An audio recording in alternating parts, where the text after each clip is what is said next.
मुकाबला में मैं कादम्बिनी शर्मा हूं आपके साथ। नोटबंदी के 2 हफ्ते से ज्यादा हो चुके हैं। शहरों में शायद बैंकों के आगे, दुकानों के आगे कतारें कम हो जाएंगी, लेकिन दूर दराज के इलाकों में, गांवों में कई लोग अभी भी खाली हाथ लौट रहे हैं। बैंक से उन्हें पैसे नहीं मिल रहे हैं। खासकर वो लोग जिनके घरों में शादियां हैं या फिर किसान हैं, मजदूर हैं, कामगार हैं।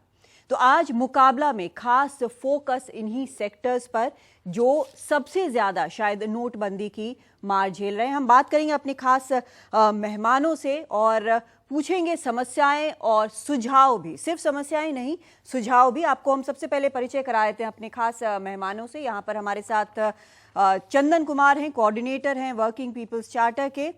युद्धवीर सिंह हैं, जनरल सेक्रेटरी हैं भारतीय किसान यूनियन के। शामिका रवि हैं हमारे साथ, सीनियर फेलो हैं बुकिंग्स इंडिया के, इकोनॉमिस्ट हैं। राजेश शर्मा जी हैं, बीजेपी के नेता हैं और सीए भी रहे हैं, तो उसकी इकोनॉमिक्स जो है क्या है नोटबंदी की वो भी समझाएंगे, किस हिसाब से किया गया है ये।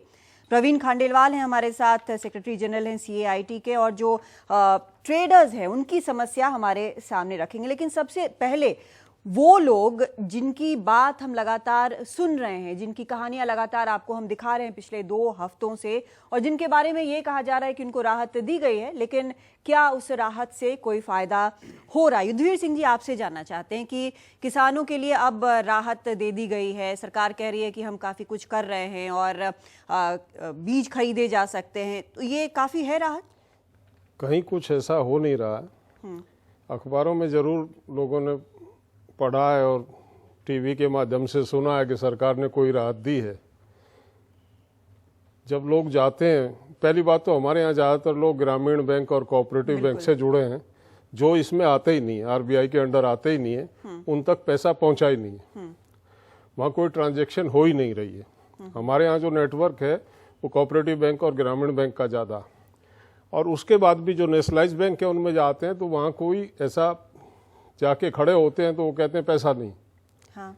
जैसे कहा सप्ताह में आप 24,000 रुपये निकाल सकते हैं, आदमी 24,000 का चेक लेके जाता है, वो कहते हैं बैंक में पैसा ही नहीं है, 2,000 ले जाएं, 1,000 ले जाएं या बिल्कुल ख़त्म। इस तरह की स्थिति है। और ये स्थिति जब दिल्ली के बैंकों में पैसा नहीं है, दिल्ली में आज की स्थिति ये है कि अधिकांश बैंकों में दिल्ली में कैश अवेलेबल नहीं है, तो देहात की कैसे कल्पना की जा सकती है कि वहाँ बैंकों में पैसा मिलेगा? कोई पैसा है नहीं। और विडम्बना ये है कि ये जो शुरू किया गया, ये हमारा सोइंग सीजन है। हाँ। बरसात के बाद हमारी एक फसल कटती है, हम उसको मंडी में लेके जाते हैं और दूसरी को हम नवंबर के महीने में दूसरी की बुआई करते हैं।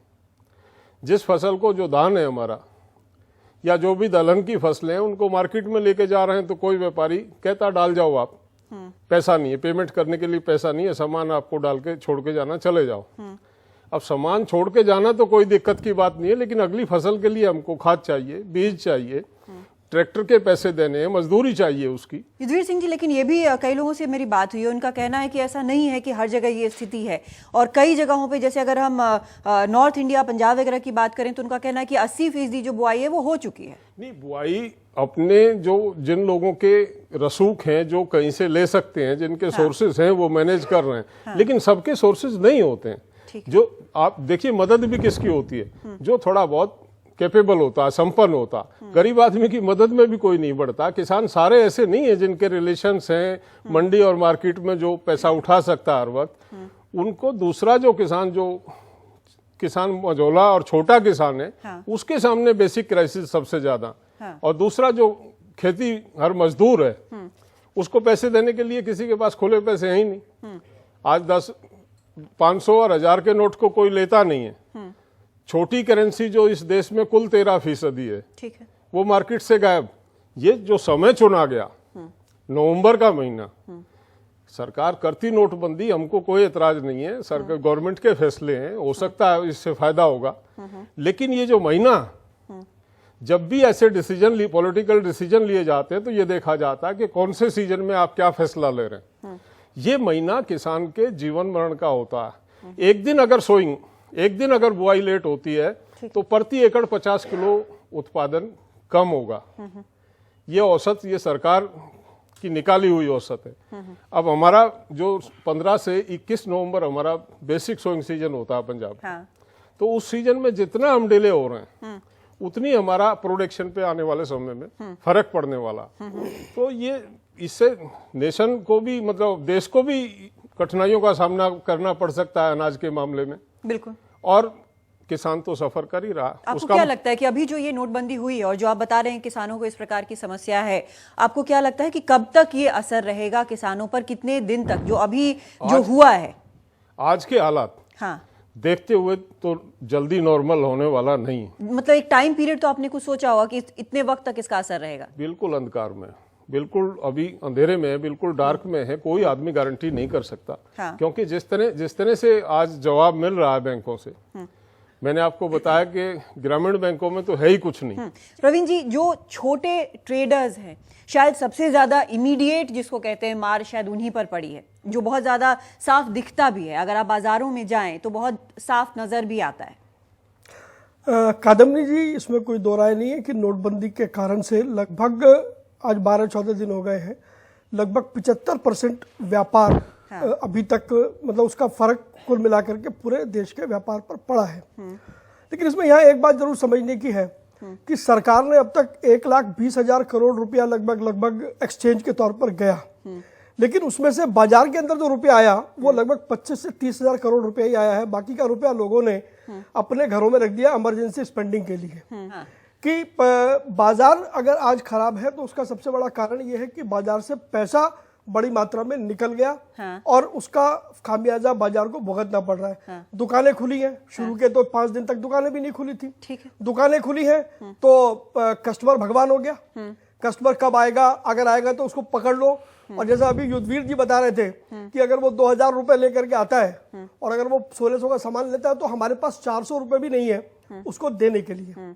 लेकिन फिर इसमें यहाँ एक बड़ा सवाल खड़ा होता है, और जिसकी वकालत हम पिछले 2 साल से पूरे देश में करते आ रहे थे, कि कैशलेस इकोनॉमी की तरफ हमें बढ़ना पड़ेगा, लेस कैश इकोनॉमी की तरफ हमें बढ़ना पड़ेगा। और ये कैंपेन हमने पूरे देश में व्यापारियों के बीच में चलाया। आज जो आपको अंदेशा था कि ऐसा हो सकता है?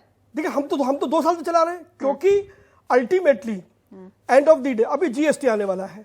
जीएसटी में डिजिटल पेमेंट एक उसका बेसिक फंडामेंटल है। जिसके पास डिजिटल पेमेंट नहीं है वो देश में व्यापार नहीं कर सकेगा। तो ये जो पेमेंट के ऑल्टरनेट मोड है, क्यूआर कोड है, वॉलेट है, मोबाइल एप्लीकेशंस है, व्यापारी के नाते मैं ये कह सकता हूं कि देश में इस समय व्यापार की हालत, बहुत व्यापार से ज्यादा हालत किसी की खराब नहीं है। ठीक है। लेकिन फिर इस समस्या का समाधान कौन निकालेगा? ये भी समस्या का समाधान हमें निकालना पड़ेगा। क्या आपको लगता है कि जो बार बार हमारे प्रधानमंत्री भी कहते हैं कि इतना बड़ा देश है, हर जगह सब कुछ पहुंचने में समस्या आती है, वक्त लगेगा, तो आपको भी तो वक्त लगेगा ना? तब तक वो कोई ग्रेस पीरियड तो दिया नहीं गया है। देखिए, निश्चित रूप से मैं आपकी बात से पूरी तरीके से सहमत हूं, क्योंकि जितना बड़ा हमारा देश है और जो हम छोटे व्यापारी हैं, लगभग 40 लाख करोड़ रुपए का सालाना व्यापार करते हैं 6 करोड़ व्यापारी पूरे देश भर में, तो ये लैंडस्केप बहुत बड़ा है। ठीक है। और हमारा अपना ऐसा अंदाजा है कि लगभग 6 महीने कम से कम लगेंगे इस व्यापार को दोबारा से पटरी पर आने। 50 दिन से ज्यादा आप बोल रहे हैं? ठीक है, मैं तो व्यापारी के नाते से, प्रधानमंत्री जी ने अपने हिसाब से कहा है। ठीक है। मैं 6 महीना ऐसे इसलिए बोल रहा हूं कि अभी जो पैसा अभी रिलीज होगा, जो पैसा रिलीज हो गया, क्योंकि अल्टीमेटली बाजार की जड़ है पैसा। हाँ। वो पैसा बाजार में आना चाहिए। हाँ। अब 1.25 लाख करोड़ रुपया अगर सरकार ने बांटा, और लोग अगर उसका 1/2 हिस्सा उठा के अपने घरों में रख लेंगे, तो फिर कहीं ना कहीं संकट आएगा। फिर समस्या है कि बाजार से पैसे निकल गए लेकिन बैंक से पैसे नहीं निकल रहे हैं, लोग जेब से भी पैसे अभी नहीं निकाल रहे। ठीक है। ये हाँ। एक नया पहलू है। हाँ। तो लोगों को भी समझना होगा कि आज बाजार की जरूरत है पैसा, जितना पैसा आ रहा है। अभी जो बात युद्धवीर जी कह रहे थे कि बाजार में पैसा नहीं है, तो 1.25 लाख करोड़ रुपए यदि आज बाजार में आ जाए तो 15 से 20% का उछाल व्यापार में आ जाएगा। तो कहीं ना कहीं हम सब लोगों को भी समझना है कि जो 4-4 हजार रुपए या 2-2 हजार रुपए करके हमने लिए हैं, भगवान के लिए उसको फिलहाल बाजार में आने दे। अगर वो बाजार में आएगा, वो सब्जी भाजी में जा रहा है, मैं आपको बता रही हूँ। चलिए चंदन कुमार जी से पूछते हैं। चंदन कुमार जी, सबसे अगर लाइन में खड़े हम जिन लोगों को देख रहे हैं वो लोग हैं जो बिल्कुल ही इनफॉर्मल सेक्टर में हैं, जिनके पास शायद कोई बैकअप प्लान भी नहीं है। हम जिस इकोनॉमी की बात कर रहे हैं और हम जिस पॉलिटिकल इकोनॉमी में इस सारे मुद्दों पे बात कर रहे हैं, हम किसके बारे में बात कर रहे हैं? हम बात कर रहे हैं ऐसे वर्ग के बारे में जो कंप्लीटली इनफॉर्मल है। हम बोलते हैं, और सरकारी आंकड़ा ये कहता है, मैं नहीं कह रहा हूं, कि इस देश में जो 93% जो लोग हैं, इस देश के जो कामगार हैं, जो मजदूर हैं, वो इनफॉर्मल सेक्टर में है। पहली बात तो यहाँ पे ये है। वो लोग कौन लोग हैं, कहाँ से आते हैं, क्या करते हैं, हम जानते हैं। वो पलायन के मजदूर हैं, वो आप जो अगर व्यापारी की बात करेंगे तो वो हेड लोड वर्कर हैं, जो अपने कंधों पे सामान उठाते हैं, वो किसानों के यहाँ काम करने वाले मजदूर हैं। तो मैं उनके बारे में बात करना चाहता हूँ। और अगर मैं आंकड़ों पे बात करूँ तो शहरी क्षेत्रों में 35%, ये जनगणना कहती है 2011 की, 35% जो लोग हैं वो शहरों में काम करते हैं। क्या उनकी हालत अभी है? अगर उनके पास कोई काम नहीं है, आप देख लीजिए, आप कहीं भी चले जाइए, किसी कंस्ट्रक्शन साइट पे चले जाइए, मार्केट पे चले जाइए, उनके पास कोई काम ही नहीं है। There is no demand, there is no supply. ना कोई डिमांड आ रहा है, ना कोई सप्लाई, उनके पास कोई काम ही नहीं है। अगर उनके पास काम नहीं है तो क्या करेंगे, यहाँ कितने दिन बैठ सकते हैं? वो ऐसे लोग हैं जिनके पास, क्या बोलते हैं अंग्रेजी में, हैंड टू माउथ वाली सिचुएशन है उनके पास में। आज कमाएंगे, कल खाएंगे, कल कमाएंगे, परसों खाएंगे। और मुझे लगता है कि एक बहुत ही ये एक डिजास्टर होने वाला है। थोड़ा समय और रुक जाइए, हम देख लेंगे इस चीज को। ये वो लोग हैं जो हाशिए पे खड़े हैं, जो गांव से आए हैं, शहर में आए हैं, और शहर में उनको कभी कोई अधिकार नहीं मिला। अगर उनकी हालत देखिए, उनके घर के अधिकार की क्या हालत है, उनका सोशल सिक्योरिटी कवरेजेस क्या है, कुछ भी नहीं उनके पास में। कुछ दिन और चलने दीजिए, 1 महीने के बाद देखेंगे आप, ये सारे लोग पलायन करके अपने वापस गाँव में जाएंगे। पहले उनकी शुरू हो गया है, वो शुरू हो गया है। उनकी पत्नियां जाएंगी, उनके बच्चे जाएंगे, और फिर ये जाएंगे। और रूरल इकोनॉमी की अगर आप हालत देखें तो वहां पे बहुत कम है। मैं एक अभिलेख, जो पहली वजह थी जो वो यहाँ आए थे, मैं देख भी रहा था, वही वजह थी जिसकी वजह से लोग यहाँ आए थे। वो वापस जाएंगे। वहां पे ऑलरेडी बहुत कम लोगों के पास इनकम था। एक कमाने वाला, उसके ऊपर 5 खाने वाले, 3 और खाने वाले हो जाएंगे, तो पूरी रूरल इकोनॉमी भी डिस्ट्रॉय होने वाली है। थोड़ा और वक्त दीजिए, देखते जाइए क्या होने वाला है। और युद्धवीर जी की जो मैं एक बात जरूर कहना चाहूंगा, कि जो बैंक कवरेजेस की बात कर रहे थे, अमन सेठी ने एक बहुत अच्छा आर्टिकल लिखा 17 नवंबर को, और ये आरबीआई का भी डेटा है कि 93% ग्रामीण क्षेत्रों में बैंक की कवरेजेस नहीं है। हाँ, ये आरबीआई का डेटा है, मेरा डेटा नहीं है। तो आप इस देश में जहां एक असंगठित क्षेत्र है, जहां आपके अंदर में करीब 500 मिलियन, करीब 50 करोड़ जो लोग हैं वो मजदूर हैं, वो किसान हैं, वो गरीब लोग हैं, वो घर में काम करने वाली महिलाएं हैं, वो बस्तियों में काम करने वाली महिलाएं जो जड़ी बूटी, वो जड़ी का काम करती है, जिसको हम होम बेस्ड वर्कर्स बोलते हैं। और ऐसे लोगों की इकोनॉमी में अगर आप इसको फॉर्मलाइज कर रहे हैं, आपकी प्लानिंग क्या थी, आपने क्या सोचा था? मुझे नहीं लगता है कि कोई भी प्लानिंग थी। और ये अभी मुझे लगता है कि अभी ये पार्शियल फाइनेंशियल डिप्रेशन, जिसको हम बोलते हैं, क्राइसिस शुरू हो गई है। तो ये मेरा पार्शियल फाइनेंशियल डिप्रेशन शुरू हो ये गया। कुछ ज्यादा जल्दी आप नहीं बोल रहे हैं? नहीं, जल्दी नहीं बोल रहा हूं, बिकॉज पूरी इकोनॉमी आपकी इनफॉर्मल है। ये सरकारी आंकड़ा है, कोई भी सरकारी आंकड़ा उठा के देख लीजिए। इस देश में जितना मजदूर वर्ग है, आपकी जो पूरी इकोनॉमी है, जैसा सेटअप है, जैसा आपका जो स्ट्रक्चर है, उस पूरे माहौल में जितने भी लोग काम करने वाले हैं, और इसका अगर इसका आप आर्थिक संदर्भ भी अगर आप देखें, तो ये जो पूरी इकोनॉमी है ये इनफॉर्मली फंक्शन करती है। जो लेन देन है वो इनफॉर्मली फंक्शन करता है। तो पहले आपको ये समझना पड़ेगा कि ये इकोनॉमी को कैसे बनाना चाहते हैं। उदाहरण के तौर पर एक छोटा उदाहरण और देना चाहता हूं मैं, कि हम बोलते हैं जो लोग शहर में आते हैं काम करने के लिए, जो छोटे लोग हैं, हम बोलते हैं राइट टू सिटी के बारे में बात करते हैं, शहर में उनके अधिकार के बारे में बात करते हैं। हम उनको ये भी बोलते हैं वो सिटी मेकर्स हैं, वो शहर की सारी सोशल प्रोडक्टिविटी को उन्होंने बनाया है, शहर को उन्होंने बनाया है। लेकिन वो आते हैं, वो काम करते, फिर वो चले जाते हैं। तो उनको शहर कभी एक्सेप्ट नहीं कर, समन्वय नहीं करता, कभी एक्सेप्ट नहीं किया। ये एक बड़ी समस्या है, और ये कहीं ना कहीं हाशिए पे हैं, जिनके बारे में बहुत अभी लग नहीं रहा है कि बहुत सोचा गया है।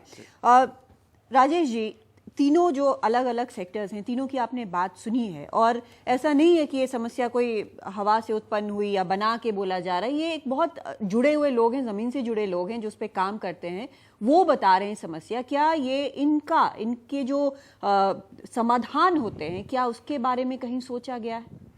अगर नहीं सोचा जाता तो इस देश में पहले से जनधन योजना के तहत बहुत अकाउंट नहीं खुलाए गए होते, जो 30 करोड़ अकाउंट खोले गए। दूसरी चीज, अगर इसका नहीं सोचा गया होता तो डायरेक्ट डिस्ट्रीब्यूशन का सिस्टम नहीं शुरू किया गया होता। अगर इसका नहीं सोचा गया होता तो और भी कई पहलू, आज मैं कहता हूं इस देश को लेस करप्ट करना जरूरी है, यानी या करप्शन को खत्म करना जरूरी है। पॉइंट्स पे रहिए सर, प्लीज पॉइंट्स पे रहिए, सेक्टर वाइज आप बताइए। इनके पॉइंट्स पे कहता हूं, आज जो लोगों को रोजगार नहीं मिल रहा है, इकोनॉमी में एक जो डिप्रेशन पास्ट की एक्टिविटी से आता रहा है, आज इस देश में रोजगार चाहिए। रोजगार के लिए बाहर का इन्वेस्टमेंट भी आए, इंडिया का भी जो इन्वेस्टमेंट है वो तरीके से आए, और ब्लैक इकोनॉमी से बाहर का इन्वेस्टमेंट आने से रुकता है। यहां आज बाहर का इन्वेस्टमेंट भी चाहिए, जिसके चलते कि this is one of the step. Second चीज मैं आज आपको कहता हूं कि इस देश के अंदर में अगर इकोनॉमी, कर रहे हैं ना? हाँ, इकोनॉमी को एक उछाल मैं जरूर कहूंगा कि इसमें एक स्पैन लगेगा, मैं खंडेलवाल जी से सहमत हूं कि इसमें 5-6 महीने का स्पैन लगेगा, पर इकोनॉमी जब पैसे सर्कुलेशन में आएंगे, इंटरेस्ट ब्याज रेट कम होगा, मुझे सिर्फ उसके प्रॉपर्टी के रेट कम होंगे। एक मिनट आपको इंटरप्ट करूंगी, इन्फ्लेशन कम नहीं होगा। आपको 1 मिनट इंटरप्ट करूंगी। आप जो कह रहे हैं वो बहुत बढ़िया बात है कि पैसे बाहर से आएंगे, सारी चीज बड़ी अच्छी चीज है, सुनने में मुझे बहुत अच्छा लगता है और मुझे बड़ी उम्मीदें भी हैं। लेकिन जो 6 महीने तक जो रोज कमाने खाने वाला जो मजदूर है वो क्या करेगा? रोज कमाने खाने वाला मजदूर जो आज के दिन जिस तरह से रूटीन चल रही है, तुरंत ही इन्फ्लेशन का फर्क आपको आज ही नजर आने लग गया होगा। और रोज कमाने खाने वाले मजदूर आज के दिन, ये जो कुछ दिनों की कठिनाइयां हैं, ये हर समय लाइनों पे दिखाया गया है कि लोग कह रहे हैं कि कुछ दिनों की हम कठिनाइयां झेलने को तैयार है। एक सेकंड चंदन, मैं आऊंगी अगले सेगमेंट में आपके पास आऊंगी। शमिका, ये जो बोल रहे हैं मजदूरों की बात कर रहे हैं राजेश जी की कुछ दिन की बात है, आप इससे इत्तेफाक रखते हैं? देखिए, कुछ दिन का बात तो नहीं है, I think it will take time. लेकिन जो हम लोग एक पिक्चर पेंट कर रहे हैं ना अलग अलग सेक्टर्स का, कि एग्रीकल्चर में बहुत डिस्ट्रेस है, इनफॉर्मल सेक्टर में बहुत डिस्ट्रेस है, क्योंकि कैश सब लोग हैंडल करते हैं सबकी लाइफ्स में, हम सबके लाइफ्स में एक शॉक तो हुआ है। लेकिन इसका जो रिस्पॉन्स होगा वो डिपेंड करेगा कि उस सेक्टर में, एक तो एग्रीकल्चर में क्रेडिट बहुत होता है, हाँ, फार्मर क्रेडिट, ट्रेडर क्रेडिट बहुत होता है, तो ऐसा नहीं है कि सब कुछ एकदम ठप हो गया है। ट्रेडर क्रेडिट के तौर पे बहुत कुछ प्रोडक्शन एक्टिविटी जो है वो आगे बढ़ रहा है। That's number 1। Number 2, informal sector की जो बात करते हैं, तो आपके यहाँ जो काम कर रहे होंगे, जो हमारे यहाँ काम कर रहे हैं, ऐसा नहीं है कि suddenly they have stopped working. लेकिन अब ये है कि अब इकोनॉमी में जो इनफॉर्मल वर्कर्स हैं, जितना हो सके अब लोग पेमेंट जो है बैंक्स में करेंगे, और करना चाहिए भी, because eventually that is the whole idea of moving this. तीसरी बात यह है कि आई एग्री कि बैंकिंग सेक्टर का जो आउटरीच है रूरल एंड रिमोट एरियाज है उसमें लिमिटेड है, लेकिन बैंकिंग और फाइनेंशियल फैसिलिटीज जो है सिर्फ बैंक्स तक लिमिटेड नहीं है, बिजनेस कॉरेस्पॉन्डेंट्स हैं, नॉन बैंक फाइनेंस कंपनीज हैं, राइट, तो पोस्ट ऑफिस है। इनफैक्ट पोस्ट ऑफिस को हम कहते हैं फाइनेंशियल इंक्लूजन का वो नेक्स्ट जो आउटर पोस्ट है वो पोस्ट ऑफिस के थ्रू आएगा। तो ये सारे जो इंस्टीट्यूशंस हैं अभी इन सब को गैल्वनाइज करना चाहिए। यही प्रॉब्लम यही पे करना चाहिए, वो वहां पर होना चाहिए, होता है नहीं होता है, ग्राउंड पर क्या हो रहा है, ये सबसे बड़ी चीज है। एक छोटा सा हम ब्रेक ले रहे हैं और लौटते हैं इस ब्रेक के बाद। इसके सॉल्यूशंस और इसके जवाब हमारे जो तीनों सेक्टर्स के एक्सपर्ट्स हैं उनसे भी हम मांगेंगे। एक छोटा सा ब्रेक ले रहे हैं।